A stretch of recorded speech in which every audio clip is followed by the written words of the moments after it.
Welcome into another edition of the FutureSox RoundUp. My name is Elijah Evans, and I am joined by my wonderful co-host Jeff Cohen. We are excited for kind of a normal episode for us. It's been a little while. We've had a lot of cool guests on. We've been doing a lot of different things, kind of just deadline stuff and some interviews and a lot of really fun stuff going on. But this is a good opportunity halfway through the minor league season for us to just go through the entire farm system, talk about who's doing well, talk about what we're hoping to see in the second half of the season, and really just dive into the entire status of the White Sox farm system. Because once we hit July, we got draft season coming up, we've got trade deadline coming up.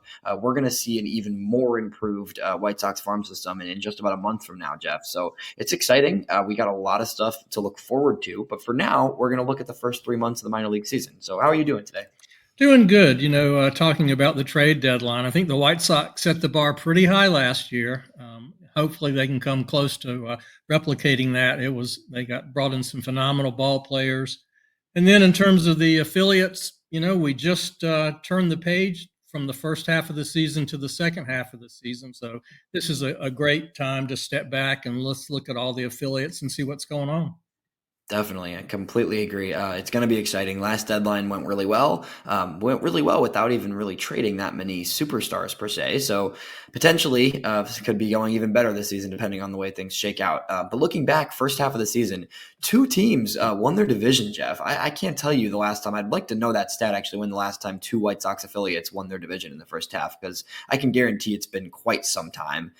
So looking at the records, going down from the top to the bottom, Charlotte finishes the first half with a 33-41 record. Honestly, not bad lately in Charlotte. So some good stuff there. But generally speaking, not a playoff team yet. It's going to take some time for that squad.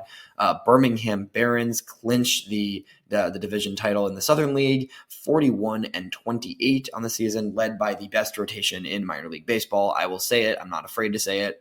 Just awesome stuff from Birmingham all season. Winston-Salem finishes the first half with a 32-37 record. Definitely some pros there, but some ups and downs. Some guys kind of trying to take that next step in their careers to the higher levels. And then Kannapolis, just an unbelievable past month or two in Canny. They also win their division and clinch a playoff spot in the Carolina League with a 43-26 record.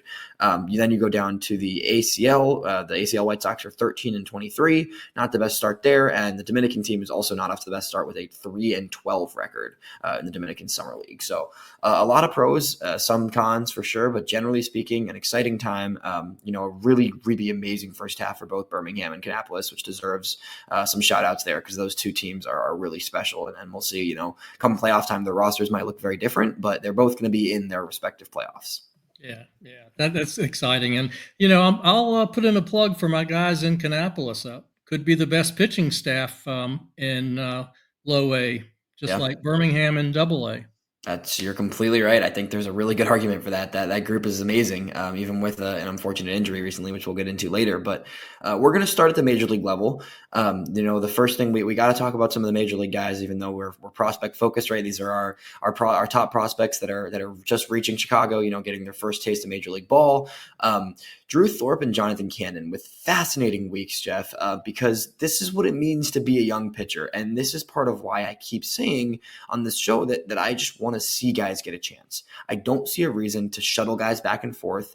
I think this team is terrible. The White Sox are going nowhere. Let's just let the guys work. And that's exactly what this week was for Cannon and Thorpe, right? So earlier this week, Jonathan Cannon, almost goes complete game shutout. He gets pulled in the 9th inning with 1 out left. He goes 8 2/3 in that start early in the week. I think that was, Monday maybe? Goes 8 2/3 with 4 strikeouts, only 1 walk, 7 hits allowed, but really just nothing but soft contact, ground ball after ground ball. Just awesome stuff from Cannon. And that's coming off a game where he had thrown 7 innings of 1-run ball to start before that. So 2 starts in a row with 7+ innings, 1 or 0 runs. Just really, really impressive command and control of the zone for Cannon. And then, this weekend, yesterday's start, he goes 1 inning, gets pulled in the 2nd inning, gives up 8 runs on 7 hits, 5 of those being earned runs. Just got beat up by the Tigers, right? And then you go on the other side to a Drew Thorpe, right? And Drew Thorpe comes off his 2nd major league start start early in the week against the Diamondbacks, where he gets blown up. He has that kind of welcome to the big leagues moment, gives up 8 runs across 3 1/3 against the Diamondbacks, 7 of those runs being earned, doesn't strike out anybody in that game, but then comes back this weekend against Detroit on Saturday and throws 6 innings of shutout ball, only 2 hits, 4 walks, 5 strikeouts for Thorpe. Jeff, is this like, what is just your general take on getting one awful start and one amazing start from each of these guys in the course of a week? Well, the awful start tells me that it's a learning process and you got to take your lumps. We've seen it from a lot of really great pitchers in baseball. Yep. The great performances, however, tell us what the upside can look like. I mean, in that performance by Cannon, almost a complete game shutout. I mean, how many of those? I mean, you can probably count on 2 hands the number that have been complete game shutouts in Major League Baseball this year. So 100%. it's exciting when you think about what could be.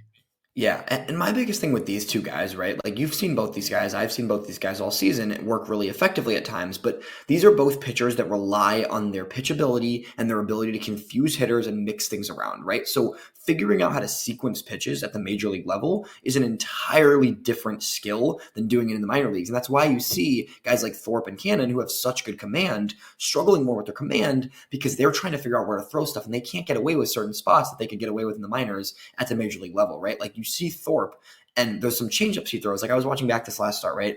And there's some changeups he'll throw at the major league level that are dropping right out of the zone, and guys are just waiting on them and watching them. And that's a pitch he was getting a swing on, 70, 80% of the time sometimes in Birmingham, right? So when you don't get the same swings at pitches out of the zone, you have to be able to nibble the corners and really pick your spots. And if you're not able to hit those corners, guys are just going to sit and wait on your pitches, sit back on the fastball. Both these guys have mediocre fastballs, honestly, right? Like, these are not guys that are going to burn you with your fastball, right? So when you're not able to hit those corners perfectly with your off speed, especially with Cannon's sweeper, when he doesn't have the sweeper in the zone, when he's kind of drifting outside for him, or when Thorpe has the changeup that drifts low for him sometimes, right? You have to kind of rely on that fastball, fall back on it. Then it gets hit around a lot. These guys they're not overpowering pitchers. They're command pitchers and they're sequence pitchers, right? And that is something that takes a lot of time. It is not easy to figure out how to sequence and locate against major league hitters who are the best in the planet, right? Like, it's hard, but you can see the upside with these 2. And you see games where I'm like, man, these guys could be consistent major league starters. And you know what? You can put Nick Nastrini in the same bucket. Not a great fastball, but good, a lot of pitchability. Same thing. Yeah, it's interesting. I think these 2 like have proven enough where I hope they're staying around. I mean, like, you got Mike Clevenger giving up 5 runs in a rehab start in Charlotte, and he's supposed to be on his way back. But like, I just, if one of these guys goes down for Mike Clevenger, it's going to be another situation where I'm just looking at it and I'm like, what in the world are we doing? This does not matter, right? Like, and same thing goes. You just mentioned Nastrini, right? We're about to get into Charlotte. We'll talk Nastrini in a minute, but like, that's another guy who, like, he just struck out 10 guys in Charlotte. I don't care if he gets blown up sometimes at the major league level. I really just don't care. I get there's things to work on, and I'm fine with him being there for now. But later this season, you got to just give these guys some run and just say, you know what? It does not matter if they get blown up every other game, right? If we see signs of them doing good things and we can see the development coming, that's what matters right now. And that's what I was excited to see with Thorpe and Cannon this week. They each had a start where they were like, man, this guy's a major league pitcher. They worked against a major league lineup effectively. They controlled their stuff. They honed in on it, and they looked like pieces of this rotation. So I think all in all, I was excited to see both of them get a really good game under their hand. They both got their first career wins. Exciting stuff. The bad starts, yeah, it's going to happen. They're young pitchers who rely on command and pitchability. They're going to get blown up sometimes. But I think both these guys are going to be in the rotation going into 2025, and that means they should stay in the rotation the rest of this year, right? Exactly. Yeah, I did not think about the consequences of when Clevenger goes up, who's coming down. We'll see, Yeah. right? But it's just like, there's just no reason it should be those 2. I mean, if you point to it and you say, oh, they both just got blown up this week, like, sure, they did, but they also both threw shutouts this week. So like, it's one of those things where I'm just sick of it. I'm really just sick of watching some of these veterans pitch, honestly. Like, there's guys that I'm just like, I don't want to watch you pitch. There's no purpose to the White Sox, and Clevenger's not getting anything at the deadline. We've talked about this before. Like, if he didn't get anything at the deadline last year when he had a 3.80 ERA, he's not getting anything this year when he's been on and off the IL and pitching to a 5-something ERA, right? Like, that's not getting anything at the deadline. So we'll see. We'll see what happens. But some positive notes that I took away from both Thorpe and Cannon this week. Heading down to Charlotte, you were in person to see Nick Nastrini start this week. The command was iffy. It still has not come around, but 10 strikeouts, 6 inning shutout. What were some of the pros that you really took away from that Nastrini start?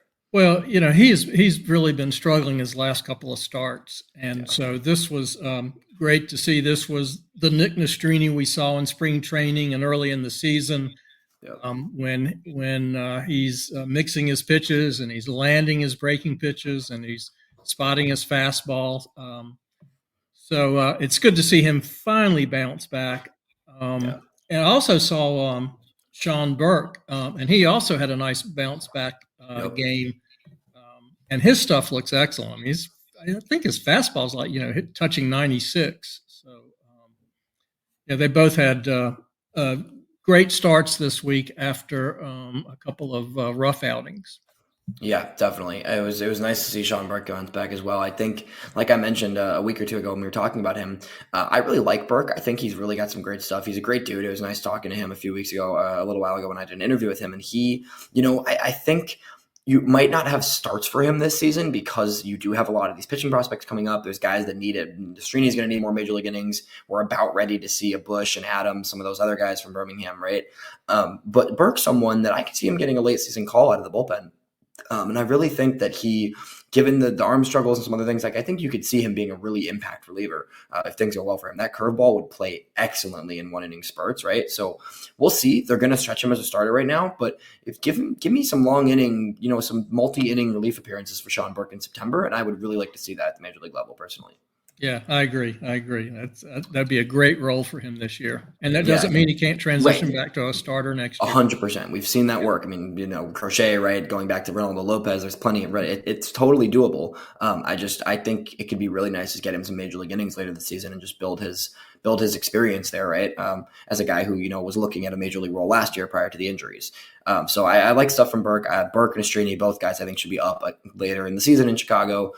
Two other guys out of the bullpen that just, we talked about it last week. I don't know why Jordan Leisure's in Charlotte. If it's rebuilding his confidence and it's for a few weeks, sure, that's fine. It is what it is. He's dominating. He looks great. I just don't think he has anything left to prove in Charlotte. That's kind of been my take from the start, right? I'm just I don't really know what there is for him to be doing in Charlotte. I think he just, he looks good, right? He looks solid. I think he's going to be good. And, when he gets back up, he's thrown 3 games now since going back down to Charlotte, has not allowed a run, 4 strikeouts in those 3 games. And then Josimar Cusin is someone that I also wanted to give a little shout out to because Cusin, was transitioned to a bullpen role just this year, right? Came in as a starter, way too many starters in Birmingham, transitioned to a bullpen role, was good in Birmingham, and has continued to be really good in Charlotte, Jeff. He has not allowed a run yet in Charlotte. 6 games out of the bullpen since getting promoted to Charlotte, 7 innings. Oh, I didn't even see this one until right now. 7 innings, 1 hit, Jeff. 1 hit allowed from Josimar Cusin in 7 innings in Charlotte, right, of all places, right? This is the most hitter-friendly ballpark in all of baseball, possibly.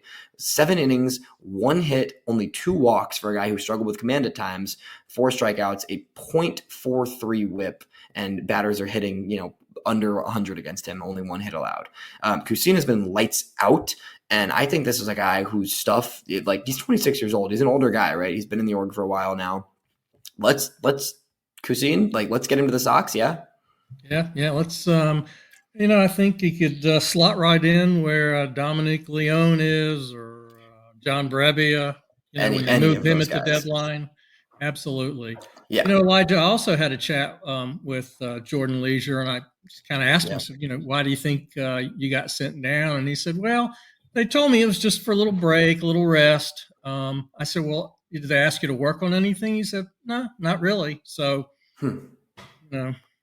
hopefully that's a good sign that, he was overused a little bit. I think that's true. He was getting a lot of usage for a little while, and he had a few rough games. So I think that could be a result of just, he was a reliable arm in May, right? And he got a lot of usage. And then some of the later games, you could see him look like he was a little less comfortable at times. So you're probably right. I think he'll be back up in July at some point. It's not he's a major league reliever. I think we know that. He wasn't quite as good as we wanted him to be out of the gate, but, a rookie, he'll be good. So that's exciting.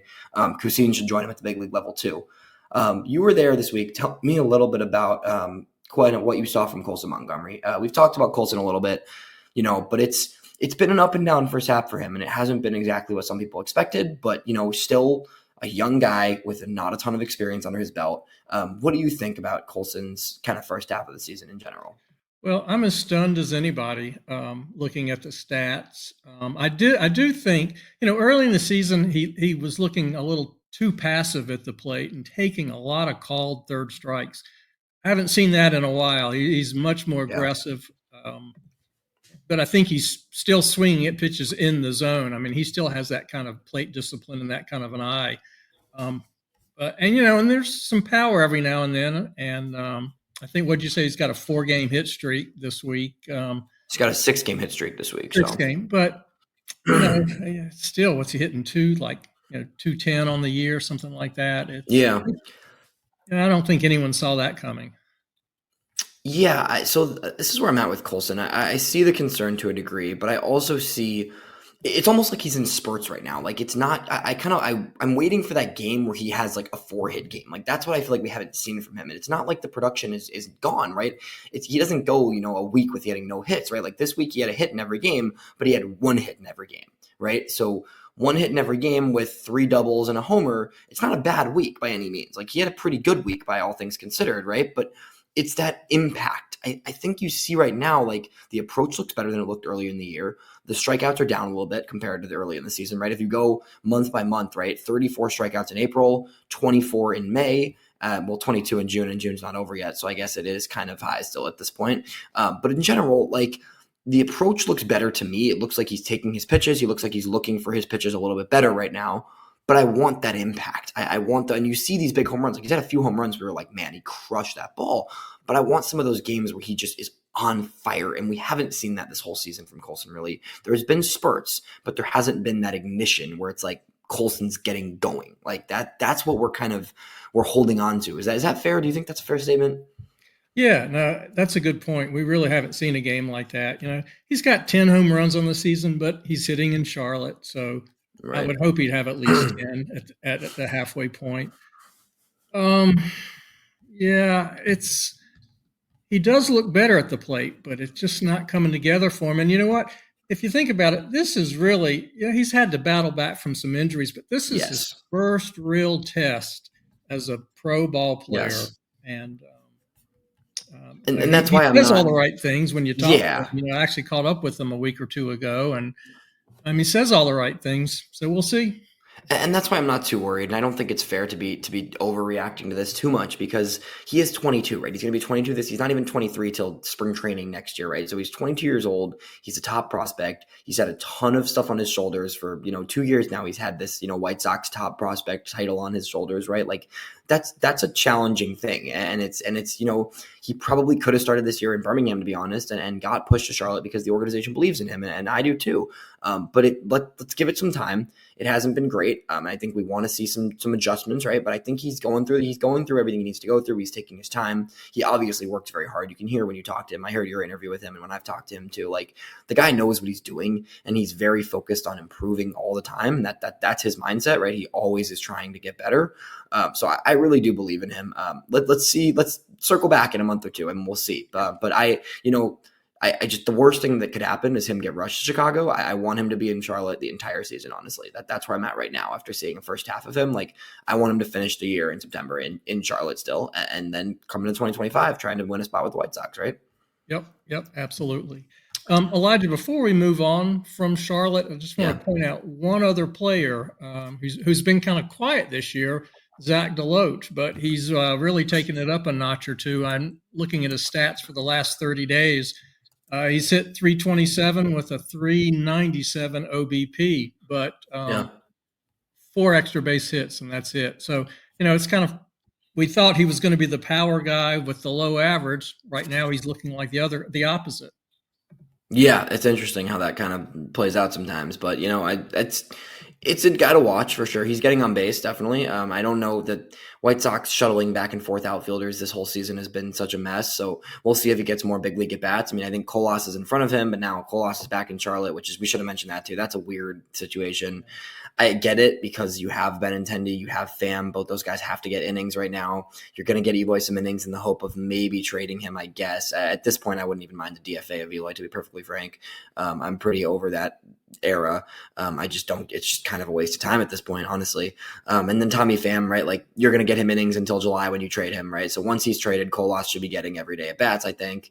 But it's kind of just like a roster outfield shuffle. And the reality is, like, depending on what happens with Luis Robert, like, I mean, there's a chance Luis Robert's traded also, and then you're looking at an outfield that's pretty much just up for grabs for the second half of the season, for the last 2 months of the season, in which case Colas will get at bats, Deloach would get at bats. Like, who knows, right, what'll happen with the rest of that outfield shakeout.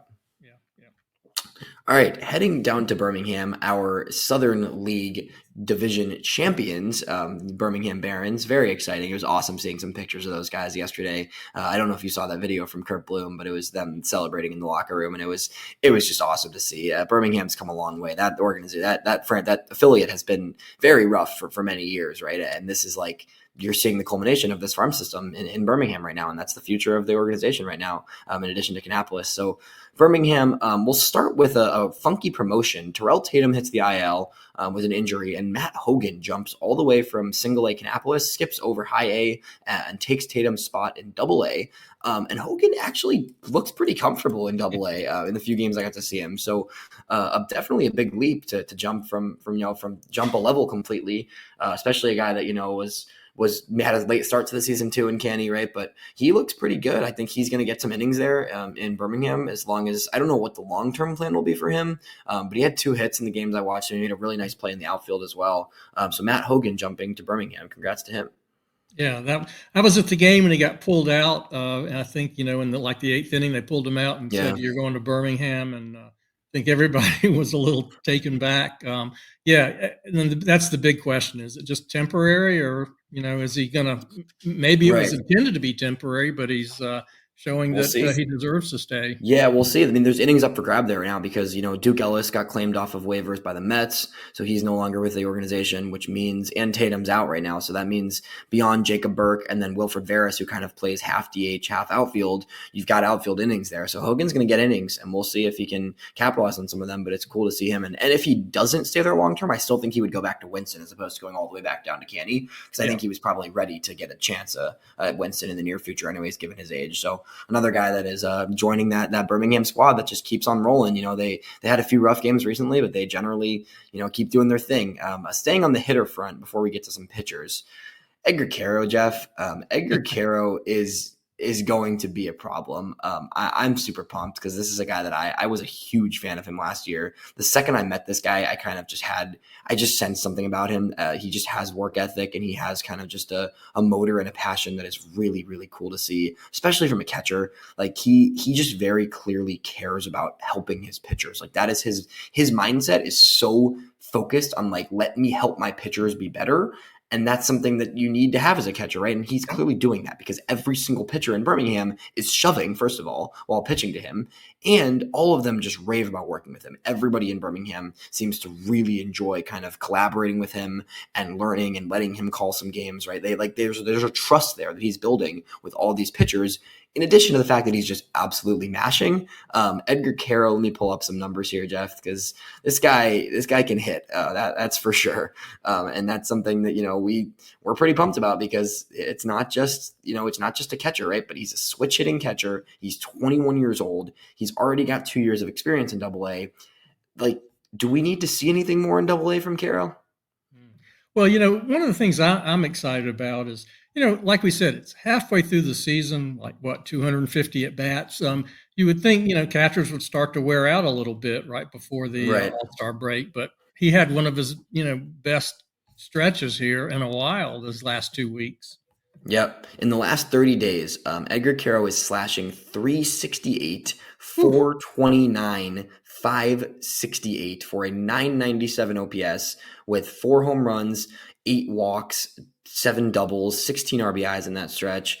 I mean, he's on fire. He has been really good after a slow period in the first half of May. After a really good April, he's going to be a little bit of a streaky hitter. I think the way he hits in general, when he gets into his power, he can kind of go on a run and then he can cool down a little bit for a few days and have whatever. I don't know if he'll ever be like an every single day consistent type like high level hitter, right? But like you see spurts of this guy being like all-star catcher upside. And that's something that the White Sox, when's the last time the White Sox had all-star catcher upside? It's been whatever. Grandal might have been an all-star once, but consistent all-star potential has been a long time. I think AJ Przinsky is probably the last examples of that, really. So super exciting stuff from Caro. I think the idea of keeping him with the Birmingham pitching staff is understandable to me, but with Thorpe already up, with a few of those other guys probably getting promotions in the near future, I would like to see Caro finish the year with some significant at-bats in Charlotte just because I think he's ready for that. And I think you're looking at him as, a guy that could push his way onto the roster pretty early, if not out of the gate in 2025, right? Yeah. And speaking of which, what is your expectations for the pitching staff, the rest of the pitching staff in Birmingham? Because they've all had every start. No one's missed a start this year. So all got their innings. It's tricky. They're all getting their innings. They're all pitching well. I mean, there's some ups and downs. Jairo Uriarte has been in a bit of a slump the past few starts he's made. He looks a little uncomfortable right now with his command and just his kind of control of the zone. But Uriarte is also by far the youngest in that whole pitching staff, right? So like, I'm not concerned about him. I'm not worried at all. I think he has some of the most upside, like we've talked about in that staff, probably the highest upside pitcher of that group aside from Schultz, right?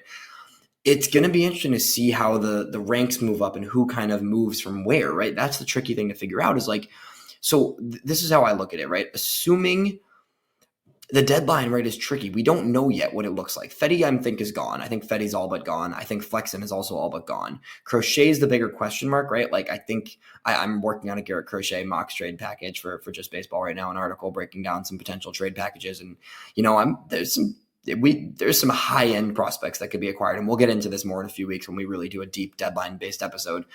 But assuming, Cannon's in a spot, Thorpe's in a spot, Nastrini's in a spot. If we're talking post-deadline, right? Like I think all three of those guys need a rotation spot. If Crochet's still there, that's a fourth spot, right? So you're down to one spot. Maybe they go even six-man, honestly, to protect Crochet's arm and some of those rookies. I wouldn't be surprised. So, max you're looking at is 2, maybe 3 openings for the rest of the farm system, right? Probably only 2, though. It's got to be Mason Adams, I think. Yep. That's my inclination because – you're more willing to be a little bit more aggressive with a guy who doesn't have a ton of draft pedigree. He doesn't have as many innings under his belt. He's a little bit fresher of an arm compared to some of these other guys. I mean, last year is his first pro season, and the consistency with him is off the charts, right? Like we've seen a little bit of ups and downs. Jairo Uriarte definitely has had some ups and downs. Jake Eater has definitely had some ups and downs, has had a lot of ups. Both those guys have a ton of potential. But I think in terms of the guys that you can say, like, this guy could pitch in the major leagues tomorrow, I think it's Mason Adams of that whole group, honestly. Yeah. And again, it's a whole new regime. We have no idea how they're going to operate. They've been really aggressive at times with Colson and Cannon, but it's so hard to predict. Definitely. And then beyond that, like Kai Busch, I think is also up there. He had a rough start yesterday, but I think Busch is also a guy who he hasn't been overwhelming. His stuff is not overwhelming. That's why I ultimately am not sure he stays as a long-term starter. But Busch has been steady. His command is way better than it was last year. I mean, his command is completely a different tier than it was last year, right? Like this was always a guy who struggled with command, and it was like, if he can kind of find the zone more, he's going to be a little bit better. But he's pounding the zone this year in a way that we didn't see at all from him previously. And I think he also is, an older guy, has been around. So I think both Adams and Busch right now have a good shot to debut this year. Honestly, I think both those guys. I don't even think they're going to bother promoting some of these guys to Charlotte because they did the same thing with Thorpe, right? Like maybe those guys get a few starts in Charlotte, but I think those are the first 2 that I could see getting a shot with the White Sox post deadline. I don't think it definitely won't be pre-deadline, but August, September, I can see both those 2 getting a shot. I think Uriarte and Schultz definitely finish the season in Birmingham still. They both should just be there the rest of the year, take their innings, don't overdo it with them. Obviously, Schultz is only throwing 4 innings a game. Uriarte still is kind of figuring some things out. This is his first season being a AA pitcher full-time, right? So I think both those guys will start and finish the season in Birmingham. Eater maybe gets up to Charlotte. Maybe Eater comes up very end of the season. I think Eater probably just finishes the season down there as well. But I could see a few different options with him depending. I mean, he's the type of guy where he's had a few starts where it's like, wow. So if he gets hot and turns out in 3 straight, great starts, then I could see him getting a bump. But I think Adams and Bush are the first two. Are you on the same wavelength there? Definitely Adams. He's positioned himself sort of at the front of the line now. And you're right. We've seen it forever that top prospects spend little, if any, time in Charlotte. Yeah, exactly. Especially pitchers. Hitters is a little bit of a different story, but the pitchers, it's like there's just nothing. It's just not useful. Actually, at the end of the day, like it's just truly not useful for some of those pitchers to be there. You face some major league hitters, but I don't know. Adams with another great start. I just want to highlight. I know we just mentioned him, but this week he looked excellent again. This week against a really good Montgomery team. 6 innings of 1 hit, 1 walk ball, 6 strikeouts, no runs. It's silly stuff. He has a few games where he gets hit a little bit here and there, but like you are never going to watch a Mason Adams game and watch him get like blown up and like overmatched. Like he's not looked overmatched once this season. I mean, he's gone 5 innings in every single game this season. Who does that in Double-A as a 13th round pick? I mean, what is that? Are we serious? I mean, honestly, it's pretty crazy stuff. Adams with another 6 innings of beautiful ball this week. He should get a chance in Chicago this year. I'm pretty firm on that after watching him all season. Yeah. And there's a new member of the rotation in Birmingham who done terrific. Yeah, Tyler Schweitzer. Both of us were kind of on the more path of like he would be in Winston till late in the year, probably, right? I think we both kind of agreed on that earlier this season. Yeah. Yeah, absolutely. I think we were both really shocked by his promotion, but man, he looks like he is ready for Double-A. Yeah, so I didn't get to watch this last start this week. Let me pull up what he did this week. But I mean, in 2 games now in Birmingham, right? This week was a little bit shakier, right? But still 8 strikeouts in both of his starts in Birmingham for a guy who's more of a contact pitcher, right? He's not usually a huge strikeout guy. He's more of a command guy. And now in 2 starts in Birmingham, a combined 12 innings, 4 runs allowed, only 2 walks, 16 strikeouts, 8 strikeouts in each game. He looks ready for Double-A baseball. And, I don't want to give him too much props, but like every pitcher that throws there is doing well. There's got to be some amount of factor with the Edgar Caro and Michael Turner there because those two, I think, are really good game callers and really strong catchers behind the plate. And these guys that are coming up have to feel comfortable going into Birmingham with those 2 guys catching them. Yeah, good point. And, props to Brian Bannister and I don't even know the pitching coach in Birmingham. Oh, I forget his name, but definitely. Yeah. So good stuff. But great stuff from that. And then, beyond that, we might as well, mention some bullpen guys there as well. And John Ellie is the pitching coach there. I remembered his name. But they have some other guys in the bullpen in Birmingham that are also, going to get looks in Charlotte pretty soon. And then, with the White Sox bullpen being probably completely traded or DFA'd by the deadline, right? Should be pretty much everybody in that bullpen should be gone. There might be some spots for these guys even late in the season. A guy like Eric Adler that we've talked about a lot. I did an interview with him. Really looks like he could be an impact reliever. Had 2 scoreless appearances this week. Tristan Stivers was hurt to start the year, but a guy that, last year really broke out and looked like someone who could become a bullpen piece. Now that he's back in Birmingham, Stivers has been good. I think he looks like he's, he had a few rough, shaky games here and there. He had 1 game where he got blown up a little bit. The command is not fully back for him coming off his injury. But this week, Stivers had 3 scoreless appearances this week after a rough first week back in Birmingham. So 3 more good games for him. He looks good. And then Garrett Schonely, I believe that's his name. I always mess up his name. But Garrett Schonely is someone who, was in Birmingham for part of last year, is an older prospect, but has been great all season this year. He's up in. Did he just get promoted to Charlotte? No, he's in Birmingham now. He was up to Charlotte for 1 game. I think he filled a spot there, but is in Birmingham.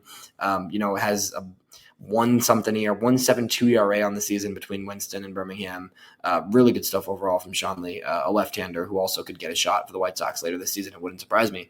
So a lot of fun pitchers in Birmingham. Just the rotation obviously is the stars, but beyond the rotation, some other guys that definitely we have our eye on in the bullpen.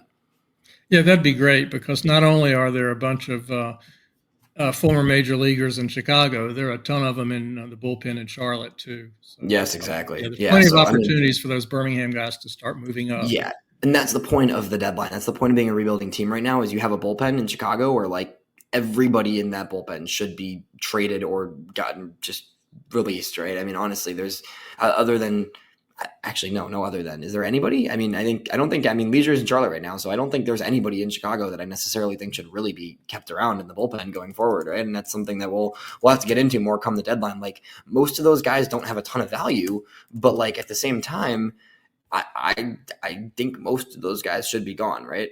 Right. Yeah, including Kopech, right? And he'll bring something back, right? I hope so. I mean, he's been shaky lately, but I think his upside as a guy who, in spurts has looked really good, will get something for sure. I think, Steven Wilson looked like he could get something. He's been a pretty decent addition as a throw into that piece. I think, maybe you get a flyer of some sort for like a Brebbia or a Tanner Banks, maybe gets a flyer, a young flyer piece, right? I think maybe even that's about it. I'm not sure anybody else gets much more, but Chad Kuhl could buy Soroka. I like the buying low on him, but it just doesn't look like it's coming together for him as a starter or as a reliever. Maybe Schuster sticks around. I wouldn't mind seeing Schuster stick around. He's carved out a little bit of a role as a solid lefty transitioning from a starter. I think he could stick around past the deadline, but point being, there's going to be 4 to 6 spots available in that bullpen very soon. And those spots between Birmingham and Charlotte, there's a lot of good options actually. And I'm excited to see what the bullpen looks like during the last month or two and see who can kind of carve a role out for themselves. Yeah, it's going to be fascinating come trade deadline. Yeah, that's going to be for everybody. For programming note, next week we're going to do a draft talk. Pete Flaherty of Baseball America is going to be on with us. We're going to get deep into the draft talk, and then the week after we'll probably do a deadline centric episode. It's sometime in middle of July because we got to do an episode where we just dive into every single trade candidate and what the returns could look like. I've been doing a ton of research. I put out an article last week on Luis Robert mock trades. I have a Garrett Crochet one coming soon, so it's fascinating. But we'll get into that later. For now, we're going to go down to Winston-Salem. I want to start with my guy, Riley Gowens. I just published, an interview just came out today as we're recording on Monday. My interview with Riley from last week just came out today. Super cool guy, local Illinois guy, grew up in Illinois, went to school at University of Illinois, was traded to the White Sox, had no idea. He was kind of just had no clue it was coming. It was out of nowhere. It was a funny story he told me on the recording with him. Really has taken his game to another level this year. It hasn't, the numbers at the surface level might not look amazing. The ERA might not look great. He had a few games where he's gotten blown up a little bit, but really, really good strikeout stuff. He added a curveball this season with the White Sox this offseason that has kind of changed the dynamics of his pitching. And that's what he talked to me about a lot in the interview, is how that's completely changed the way he pitches. Having, he runs a lot of high riding fastballs and then play his slider that is comfortable with his slider, but having a curveball to play off that riding fastball has really changed the way he approaches at bats. We don't have video because Asheville doesn't have highlight videos, but 13 strikeouts yesterday for Gowens. I would love to get some clips from that, but either way, 13 strikeouts, 2 home runs, but other than that, pretty much limited the damage from there. The strikeout stuff at times for him has looked amazing. And in general, he's just shown a lot more than I think any of us expected him to show from a guy who was kind of the throw-in in that bummer trade. Yeah, and as you and I have noted before, it looks like he is the best of those 5 pieces in the return for Aaron Bummer. So, he's been terrific. And, I love that interview with folks really need to check that out. You can really learn a lot about a minor league pitcher in a conversation like that. One thing I learned that was fascinating is that when these teams, and most of our minor league teams do this, maybe all of them, have a 6-man rotation. And what Riley said was that affords a second opportunity for a side session, and fascinating, and that how valuable that was to him. Right, because they always are going to you're always going to take a day or 2 off of the side of bullpen sessions after you throw a game, but instead of having 4 days off, having 5 games off allows for 2 days later a side session, and then 2 days after that a side session before you then make your next start, right? So it's fascinating. That was really cool. I really like that note from him too in that interview. So definitely go check that one out, my recent interview. I'm going to hopefully have some other guys on soon. But Gowens is someone that, has established himself as possibly the best pitcher right now in that Winston staff, or one of at least for sure. So very excited to see where things take him. But another great start from him based on the numbers, even though we didn't get to see much from it. A bunch of hitters in Winston to mention this week, actually. A lot of guys in Winston that had pretty good weeks, honestly. So I want to talk about a few of them. Is there anybody, before I have a list of 5, is there anybody that kind of you have your eye on in Winston from some of the recent games? Before we leave the pitching staff, got some questions for you. First of all, it looks like Riley Gowens will be the next man up in Birmingham, right? And looks like he's ready to go. Yeah, I don't know if he's quite ready, right? What is Winston? That's the issue. We got guys in Kannapolis ready. I am not sure he or anybody in Winston is necessarily ready for Birmingham, but somebody will be. I think by the time come a few weeks or a month from now, right, when an Adams potentially or a Bush potentially goes up from Birmingham, then you've got some. I think at that point you could look at a Gowens and say, he's an older draft pick, right? Let's see him in Birmingham. It's its first professional season, but let's do it. Why not? I could also see. Maybe Corella. He's been up and down a little bit, but because he was in Winston a lot of last year, I could see maybe him going up later this year. If he strings together a good July, I could see him as maybe an August or September option in Birmingham. But I think you're right. I think that's probably accurate. Yeah. Unfortunately, Peyton Paulette, it's one good start, one bad start. It's mostly bad starts, to be honest, unfortunately. Yeah. I'm still holding out hope. We'll see what happens a little bit. I think he needs to make some adjustments. But honestly, right now, it's looking like Paulette might be destined for a bullpen transition at some point. The command just hasn't come together. His signature breaking ball that he was coming out of college with before the surgery just doesn't look as sharp as it used to. And the fastball command just isn't back to where it needs to be right now. It's ticks down in terms of velocity, and it's not quite commanding the way he did at points when he was a draft prospect. So we'll see what happens with that. But it hasn't been the best for him so far on that side of things. And then quickly, Shane Murphy moved out of the bullpen where he was lights out into the rotation, and he's had two rough starts. But we'll see. Yeah, we'll see what happens. Yeah, and same thing. Drew McDaniel, he was lights out, and he was good this week. Yeah, he's had 2 good starts, 2 not so good starts. But up and down. But he's transitioning. I think he still looks solid overall. I just think he's adjusting to the level and trying to figure some things out. But McDaniel had a good start this week. I was encouraging. Yeah. Going over to the offensive side in Winston-Salem, Sean Gusenberg is someone that we don't talk about, I don't think, quite enough, honestly. I think I need to give him a little bit more respect because he is an older prospect, 24 in high A still. It's someone that you kind of would hope to see progress a little bit quicker through the system at this point, considering it's his 3rd professional season. But at the same time, Goose was a beast this week. In 5 games this week, he had 10 hits, 5 of them being extra base hits, 9 RBIs, good for a 1263 OPS this week from Gusenberg. So really exciting stuff from him this week. And we'll see where things take him. I would like to see him in Birmingham. I just think the issue there is you don't really have a spot for him. I'm actually kind of surprised he wasn't the replacement for Tatum because he has played some corner outfield. I kind of thought that they would just let Burke play full-time center field, and then you can have Gusenberg in either left or right potentially. I'm sort of surprised he wasn't that call-up. What did you think about that? Because that was my first thought for a call-up for Tatum. Yeah, I thought there were a couple of guys in Winston, including, Gusenberg, maybe Lanzilli, just guys who've been around a little bit longer, a little bit older, who might have gotten the first shot. Gusenberg, as I've said on other podcasts, it just seems like whenever they need a key hit, he's the guy that has the clutch hits for that team with the big RBIs. I guess, though, the troubling thing is 81 strikeouts and 226 at bats. That's definitely a lot. That's really up there. Small side note, Lanzilli was released a few weeks ago. I'm not sure if you saw that one. Oh, I did not. Oh, you're right. Yeah. You're right. Yeah. Yeah, it got crowded. Yeah, I'm looking at the year-to-date stats. No, you're all good. Yeah, it got crowded a little bit in that outfield room. Gusenberg has been really good, though. We'll see how things go, but I think at some point later this season it'd be nice to get him some at-bats in Birmingham.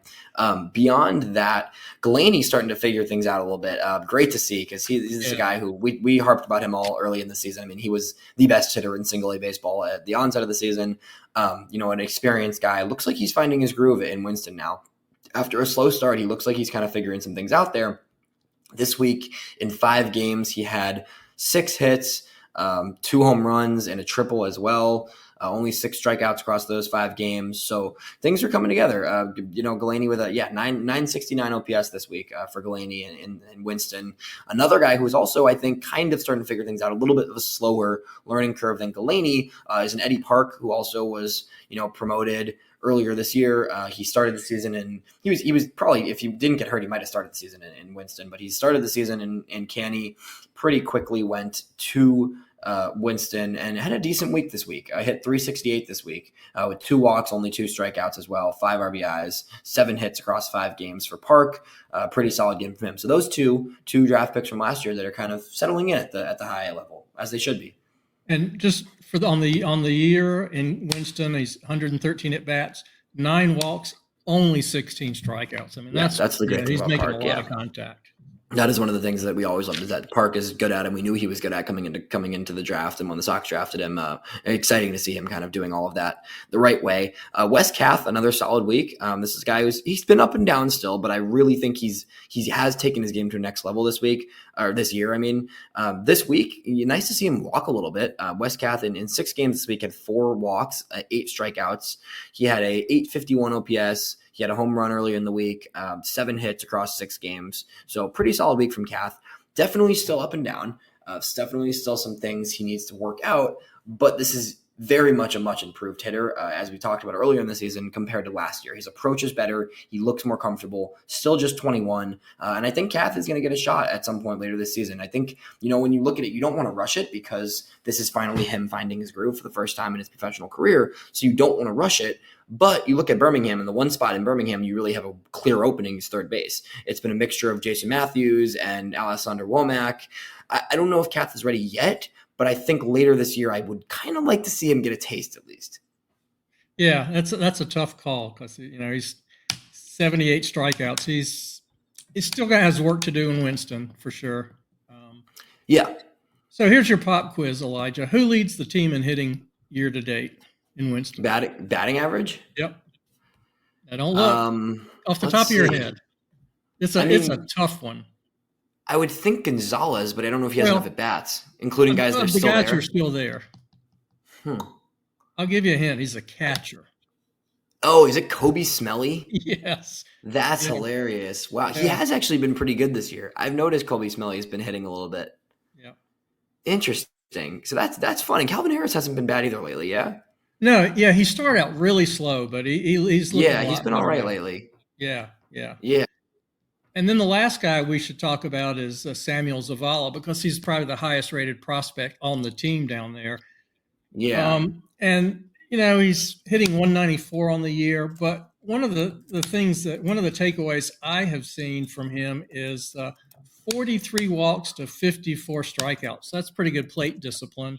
And also he's got 6 home runs, 10 doubles, 2 triples. So he's gotten into his power, and he's got good plate discipline. Yeah. I'd be curious to see his BABIP. Maybe that 194 should be a little higher.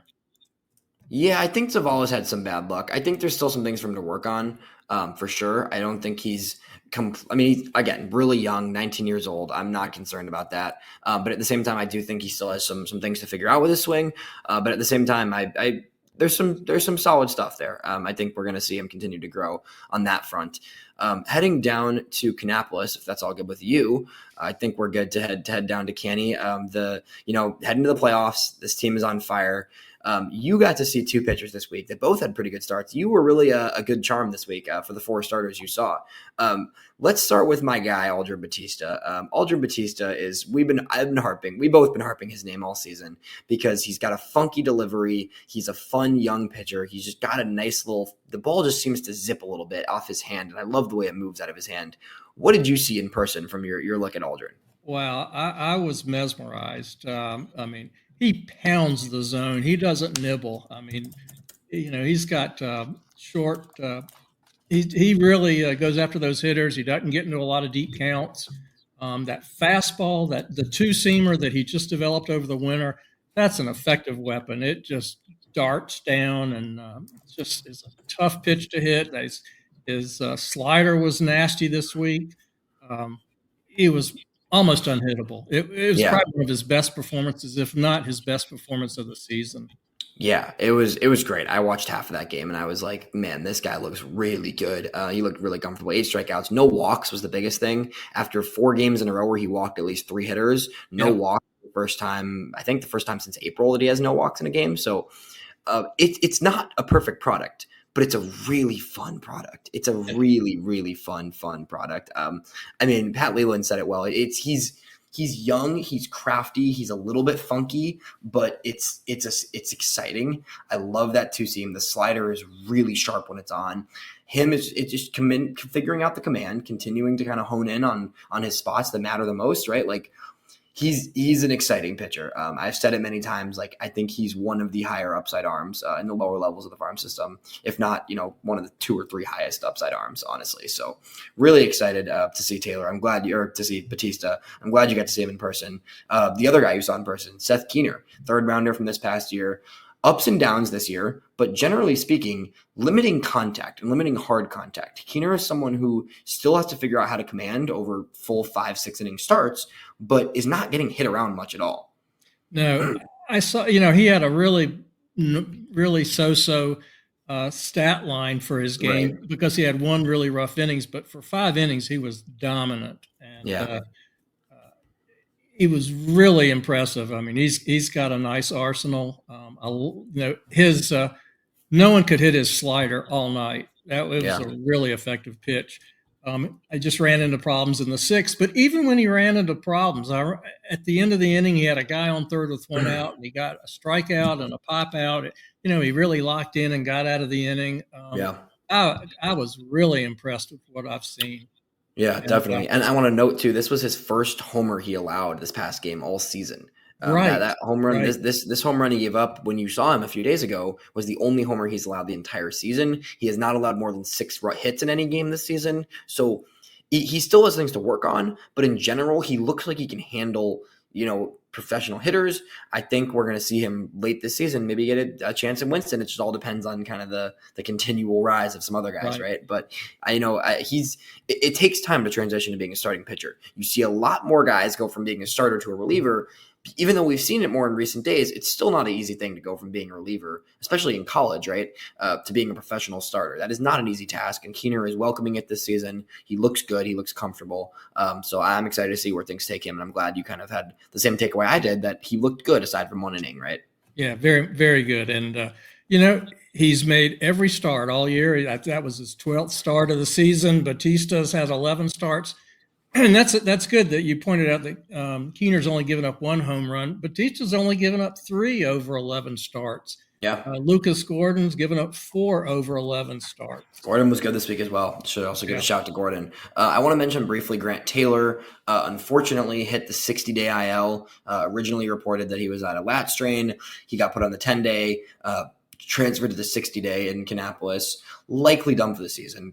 That's my assumption. I think a guy like Grant Taylor, the stuff he showed, it's really unfortunate because he was gaining serious helium. When we talked to Aram, I haven't heard Aram talk about, a low-level White Sox pitching prospect like that in a little while. So it was really cool to hear how much excitement there was around Taylor, which makes it really sucky that he's hurt. But at the same time, proceed with caution. No reason to rush him back. If you make some starts in September, awesome. If he's out for the season, that's also okay with me, honestly. We saw this season that he's a force to be reckoned with and someone that is going to rise quickly through the system.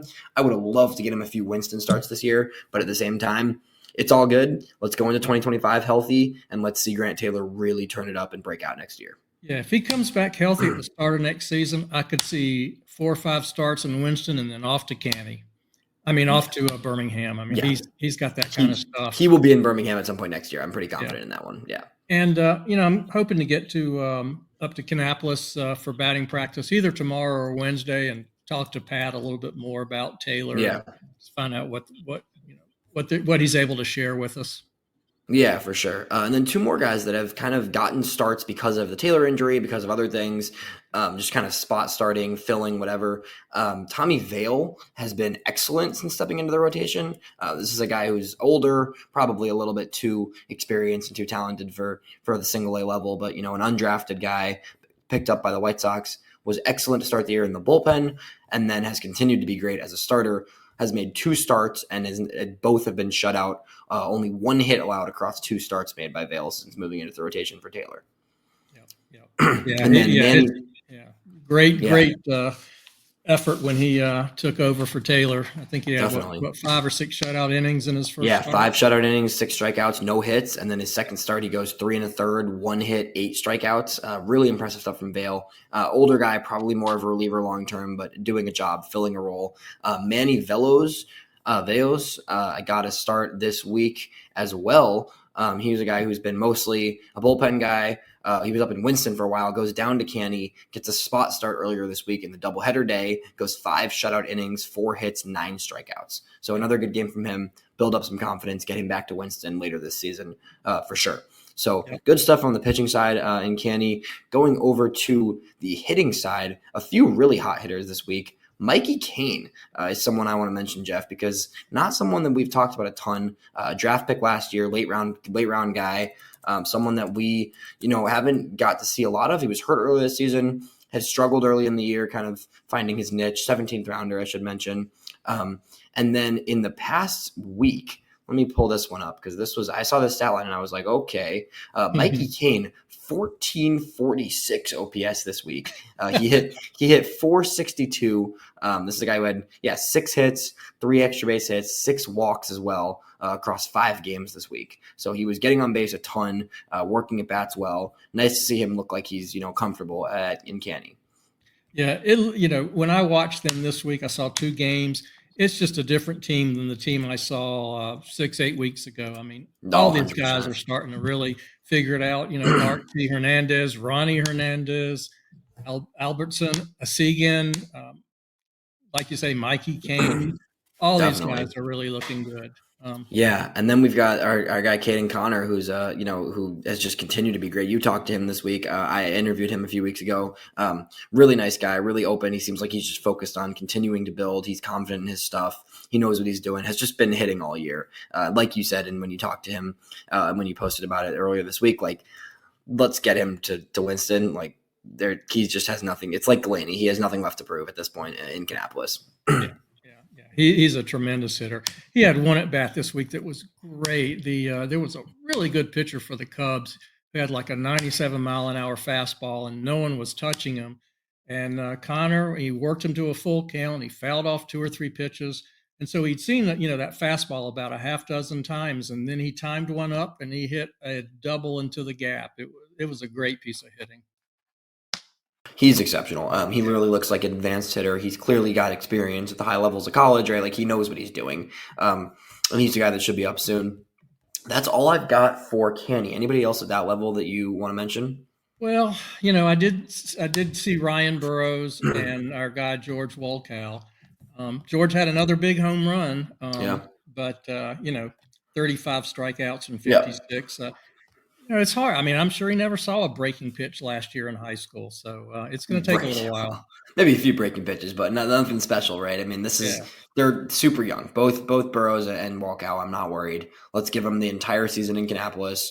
We'll see where things go from there. Like you see the spurts, right? Like you've seen George hit a few monster homers. Yesterday was just easy opposite field power, like gets a hold of one, just you can tell it's gone, right? It's going to take some time. The approach and the swing and miss is going to take some time. I'm not worried at all. I think both those guys just need time and at bats. And it's interesting, he's 6'7", but he's still getting time in center field. And he's deceptively quick. He legged out a triple the other day. That's really nice. He can move. He can move for sure. He definitely can move for a guy of that size, which is cool to see. Going down for a few names that nobody has probably heard of, to be honest. Very minimally, I got a few ACL and DSL guys. Rookie complex league in Arizona. Ricardo. I'm going to butcher this name, Jeff. Ricardo Brizuela, I believe. Ricardo Brizuela is a guy who, I'm not somebody I super on my radar. He had a start this week though that I remember seeing Ian post something about, and I was like, okay. He's been pitching this year in Arizona the whole year, mostly out of the bullpen. Got a start for the first time this week. I'll go his last 2 games. His last game out of the bullpen last week, 4 1/3, 2 hits, no runs, no walks, 5 strikeouts. And then this week he gets a start and goes 4 innings, 2 hits, 1 run, 9 strikeouts across 4 innings only. So Nice. two really impressive games again from Brizuela, who's a guy that looks like could be a little something in the Arizona Complex League. He has a 1.00 WHIP this season, 29 strikeouts across 22 innings so far for the Complex League this year. And then another guy I want to mention, who I mentioned him once before when we talked a little bit of DSL guy, but Adrian Gill has just continued to be a consistent hitter. He's one of the higher regarded international signings, only 18 years old at the Complex League, from Venezuela, signed out of Venezuela.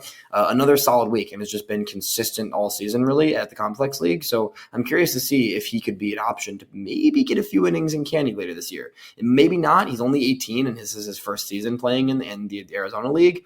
But generally speaking, 851 OPS from Gill this year. He walks a lot, 28 walks to 30 strikeouts after walking more than he struck out last year in the Dominican League. 10 stolen bases, has some pop, has some speed, just a nice, well-rounded infielder that I would like to see, where things take him, and should definitely be on the radar.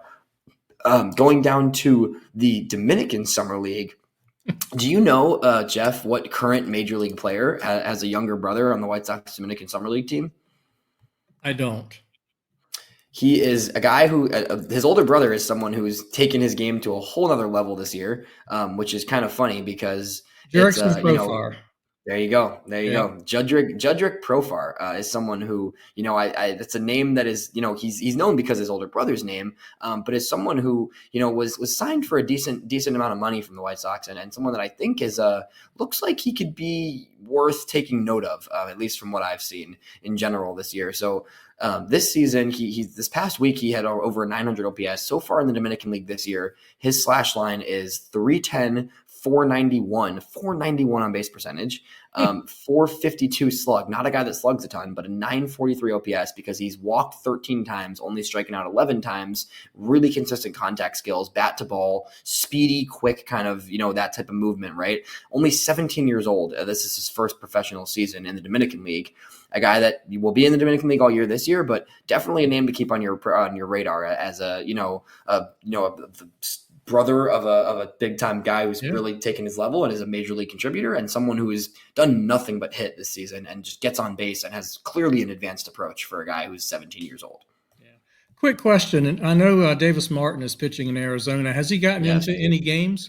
I can't remember if he's gotten any games. Let's check. I don't know if he has, because I remember seeing he was down there, but I didn't see if he was into any games. Let's check real quick and see if Davis Martin's gotten into any games. That's another guy who I could, once he gets back, he has not pitched in any games yet this year. I'm wrong. 2 games in the Arizona Complex League.